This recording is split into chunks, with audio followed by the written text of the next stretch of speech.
Rain is a poem by Edward Thomas, published posthumously in the 1917 collection Poems. Rain is an introspective poem and a melancholic reflection on death and mortality.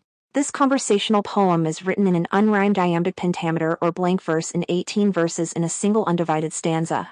The unknown first-person speaker can be Thomas himself, contemplating death as he had written the poem during his military training for World War I in 1916. Thomas died in the Battle of Arras in 1917. The poem is set in a bleak hut during a heavy rainstorm. It's unclear what kind of hut it was, but since Thomas was training for war at the time, it was likely a military shelter. He wrote the poem while staying in Hut 51 at the Hare Hall training camp in England. The poem begins with the speaker alone in a hut at midnight, listening to the rain. The repetition of rain emphasizes its relentless presence. The mood is bleak, words like solitude and bleak hut suggest an overwhelming feeling of isolation. The rain is a symbol, a reminder of the speaker's solitude and a force that cleanses him. The darkness reminds him of death, the wild rain makes him think of nature's power over human life, and his bleak surroundings reflect his own feelings about death. The speaker is completely alone, which mirrors the loneliness of the grave. The poem was written while the poet, Edward Thomas, was in a military training camp, living in a soldier's hut. The speaker reflects that one day he will no longer be alive to hear the rain or appreciate its cleansing power. The rain symbolically washes him, possibly suggesting a kind of purification, but this cleansing is temporary. His solitude and existential dread remain. The speaker shifts from thinking about himself to thinking about others. He acknowledges that the dead, in some way, are blessed because they are beyond suffering. The rain acts as a symbol of purification, as if it's washing away the horrors of war and the sadness that comes with death. The rain covers the dead, perhaps offering peace or finality. However, his immediate concern is for the living. He prays that none of his loved ones are currently experiencing pain, whether physical or emotional. The image of someone lying awake and listening to the rain, either in suffering or in shared sorrow, suggests a connection between loneliness, empathy, and the natural world. The rain now symbolizes both comfort and sorrow. It unites people in experience but also emphasizes separation. The speaker feels utterly helpless, caught between life and death. He thinks about the people he loves, imagining them stuck in a place between life and death. He compared them to cold water among broken reeds, meaning they feel lost and fragile, just like the speaker.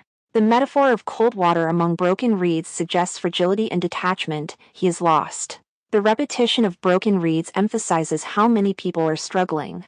These reeds, stiff and lifeless, represent the difficulty of everyday survival. The repetition of broken reeds also implies despair, stagnation, and lifelessness. He admits that the rain has washed away all love except for one, the love of death. But he questions if this even counts as love, since death, unlike life, cannot betray or disappoint him. The poem ends with an unsettling acceptance that unlike human relationships, which are fragile and impermanent, death is the only certainty. The poem uses rain as a backdrop for deep existential reflection. Rain is both a cleansing force and a symbol of sorrow and inevitability. The speaker struggles with his mortality, shifting between personal reflection to concern for others to an almost resigned embrace of death. The tone is melancholic. The repetition and contrasts, such as life versus death, solitude versus connection, contribute to a sense of inescapable loneliness. The speaker lies in a lonely hut, listening to the rain, and accepts that he will die one day. The rain reminds him of death but also seems to offer comfort, as if it will wash away everything painful in life. He believes the dead are blessed because they no longer have to suffer. The speaker claims to love only death, seeing it as something certain and perfect, something that can't disappoint him, the way life and love have. While he feels sympathy for others, he also feels isolated, as if all his emotions have been erased by the rain. The poem suggests that death isn't something to fear, but rather a release from loneliness and suffering. The speaker, lying alone in a hut while rain pours outside, feels completely disconnected from people. At the same time, he thinks about others experiencing the rain, both the living and the dead. He prays that no one he once loved is dying or suffering alone. However, he insists that he no longer loves anyone, only death. The poem highlights how loneliness can make someone feel both empathetic toward others and deeply disconnected from them. The speaker feels sorry for those who are suffering, but he also believes that he is powerless to help. He describes himself as cold and surrounded by broken things, seeing death as the only thing that won't disappoint him. Hope you share and subscribe.